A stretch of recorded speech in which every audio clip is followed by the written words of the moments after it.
So this is so awesome. I just saw a meme on Instagram. Yeah, that's not the fucking awesome thing. What the awesome thing is like what it actually portrays inside of it. And I had no clue that this was a like it had an actual term, but I totally believe this. It's called the Invisible Church.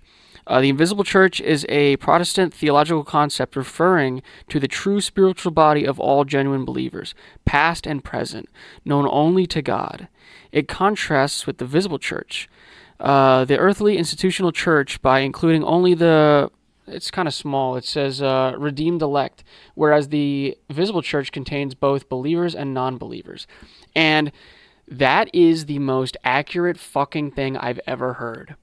Because we learn in the Bible that the wolves are among the sheep, right? So, like, the wolves are obviously the fake Christians. So this is a concept that goes over a lot of people's heads, especially people who haven't read the Bible, because it's very important. So it talks about how, like non-believers are very rarely written into the Bible. It's like more so the Bible is about good and evil. It's not necessarily, and obviously, yes, the Bible as a whole is referring to Jesus Christ, but the Bible is more so like focused on the people who are like, evil, or the people who believe the gospel. Because very rarely does it talk about like the non-believer. Like, the thing of the flesh is for sure a non-believer, but that's not like they're not even necessarily written into the story. And I know that sounds kind of harsh, but like, it's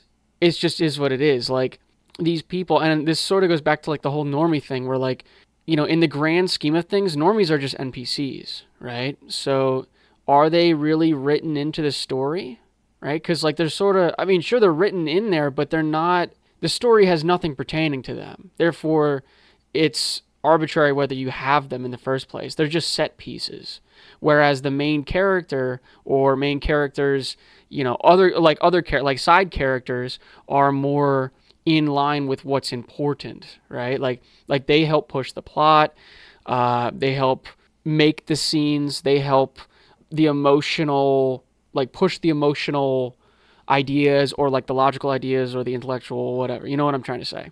So it's funny that this post is like exactly what I've been kind of thinking the entire time. I just didn't know it was a real term.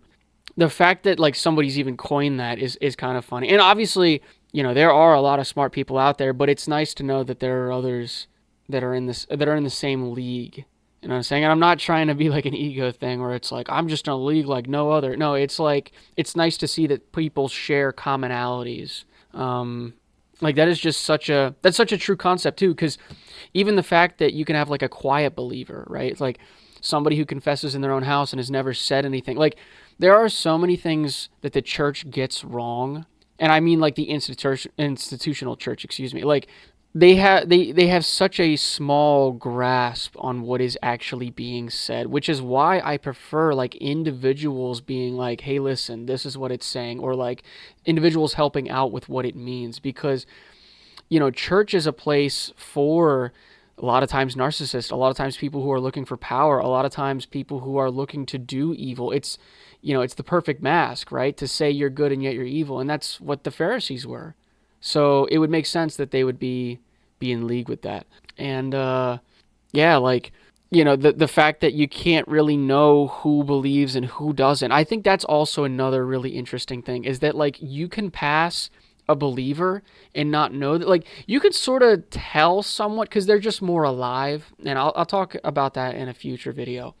But there's like a quality about them that is authentic, that is true, that carries something. And granted, yes, you can have non-believers that are authentic. There are people who are authentically themselves, but it's something like 7 out of 10 times those people believe, right? There's just a certain quality about them, the fact that they hold themselves, or like they care. I think that's something that's sort of shown in their behavior, is like if you're having a bad day, like they're not going to neglect you, right? Or like the real believer will understand, or like try to come to you and be like, I care. Like if you start crying in front of them, they're not going to be like, ew, like they're not going to get the fucking ick or anything. They're going to be like, oh, poor child. Like there's sort of an interesting quality there.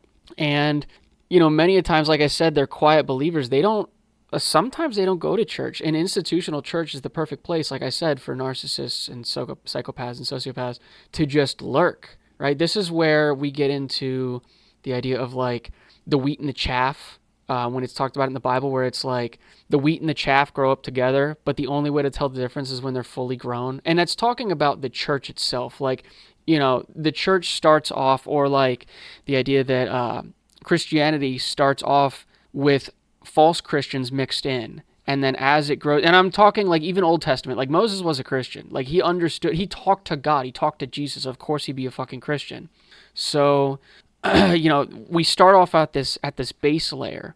And then as time goes on, we grow and we grow and we grow and grow. And eventually by the time of the harpazo or the rapture, we will be grown enough to where, if you know anything about wheat versus like chaff, the wheat will bow its head. It's funny how so much poetry in there, but the wheat will slump over and the fake wheat will stand straight up, right? So like it has a sense of pride. Now, obviously, it's just genetics, but like it's supposed to be portraying that their pride will be like, I can trust in myself. Whereas the wheat are like, it's not in me, it's you, right? Talking to Christ. So I figured I'd just share that. I try to be quick with this.